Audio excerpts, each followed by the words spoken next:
Hmm.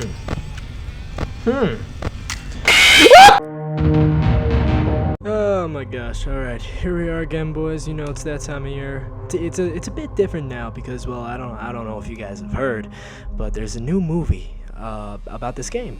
Yes, I have watched it, and yes, I will talk about it in this video. There will be spoilers, but that's gonna be at the end, to be honest. Ah, yes, the first day of the week, the day of our Lord. You know, it's also the day that I brutally murdered an entire hospital worth of people. You know, it was a sight to see. It was a sight to see, to be honest. You guys ever think that furries would probably be the most suitable for this job? Because like think about it. Like the whole these animatronics, they kill anybody who's not wearing a fursuit. So like, you guys think that's why they do it? They just like kill people, shove them into fursuits so they can be like them, just so it can seem like it's like they're more socially acceptable. Yeah, you know, my dad's sleeping in the other room, which is not really ideal when you're playing a horror game. But you know, it's fine. I've done this a million times. I've never made a single scream in my life. Kid, it won't allow me! It won't freaking allow me! Ah! Ah! Why is there just a bunch of drawings there that was like drawn by a person in a wheelchair with multiple sclerosis squared? Like, is anybody gonna like address that? And also, why are they thumbtacked? That is a cement wall. How? Well, you know what they call me? They call me the Fister. Yeah. Where's the blue autistic one with the bow tie? Like, where is he? Oh, hey man. You looking good. I'm not scared. I'm not scared or anything. You know, that's just not my thing. It's not my resume. Not being scared is not my resume. You know. Just you know, just a little concerned for their safety. Of course. You know, it's 5 a.m. Nothing bad could ever happen at 5 a.m. You know, it's 5 a.m. for me in real life, actually. Okay, now I'm actually kind of spooked. I'm gonna be what? No, I'm a man of God. I can't be spooked. Nothing can scare me. Nothing can scare me. You know, I have Jesus at my side. Okay, sir. What? What do you? Hello? What do you mean?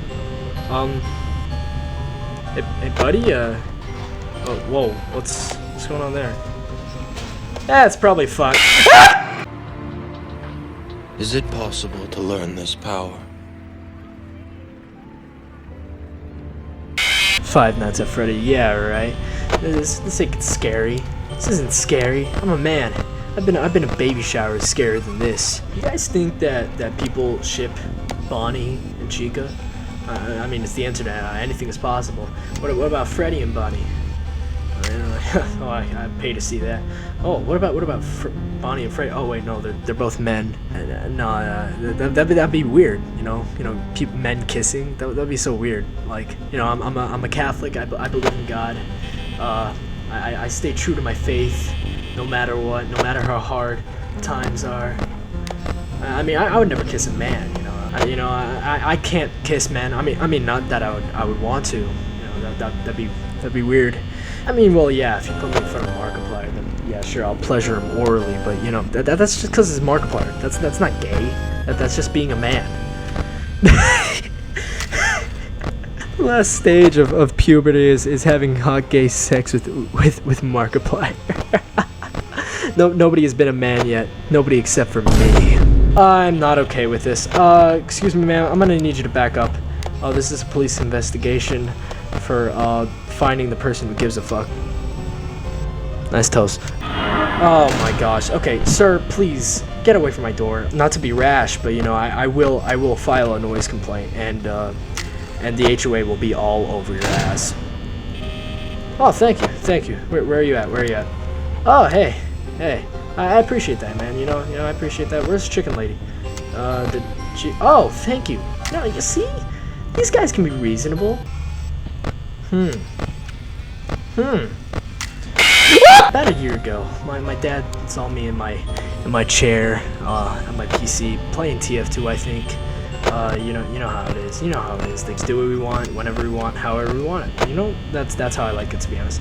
But my dad looks at me and he's like, let me remind you, my dad is a very stoic man. You know, he don't take no bullshit. All right. So he looks at me and he says in almost a gentle voice, "Come with me," and that's how I know something's up. Something's up with this man. Okay. All right. It's 12 a.m. in the morning, bro. Go to sleep. Go to sleep. Don't you have work or something? Don't you have to like perform for a bunch of kids tomorrow? Why is he trying to rizz me up? Like why is he just looking at the camera like, bro's really saying, you know, an animatronic's not the only thing I can stick you in. Alright, but anyway, so my dad takes me out into a car. And he just brings me out. We drive a little longer than I expected, you know. We're in basically borderline, like barely even road at this point. It's like 99.999% forest. He's driving me out into the middle of quite literally the middle of nowhere. Distance, I can kind of see what I think to be a house. So when we get closer, it is a house. But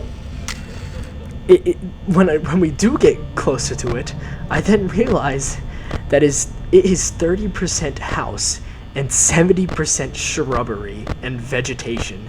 Like, holy crap, I shit you not. This is literally like a house that has not been touched in the past since the dark ages, dude. Your Betty by time was like 2 hours ago. Okay, all right. Okay, maybe bedtimes are overrated, you know what I'm saying? I've never been one to listen to my bedtime myself, but why don't you just like I'll give you like an iPad. Like, I'm looking at the cameras doing an iPad. Why don't I just give you that and you can like have a good time with that, you know? You can watch some Telemundos or like something like that, you know, something to keep you entertained. So anyway, my dad takes me out to this house. It's like completely covered in vegetation and shrubbery. Bro, you literally were here like 0.2 seconds ago. What? I thought we had something going. I thought we had something. I guess not. I guess it was okay. This is the epitome of a toxic relationship.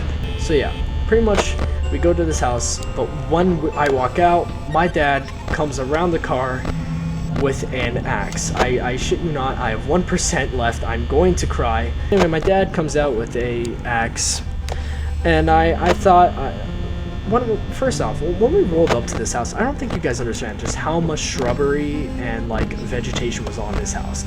Like, it looked like a house from Stranger Things, like the Upside Down, just like covered in vines. Like, oh my gosh, this thing was covered in vines. So my dad brings out an axe, and it's at this point where I'm like, is this it? Is this like where I hit it? Like where I bite the dust now? Another one bites the dust. You know, one of my favorite songs. But yeah, he then proceeds to hand me the axe. And then he looks at me, dead in the eyes, and he says to me, "Get to work, boy." He goes back into his truck, his Ford F-150, and he speeds away. It's at this point where I'm horrified. I turn around with the axe in my hand. I'm horrified. I'm staring at this house, dead in the eyes, as if it had eyes like the windows.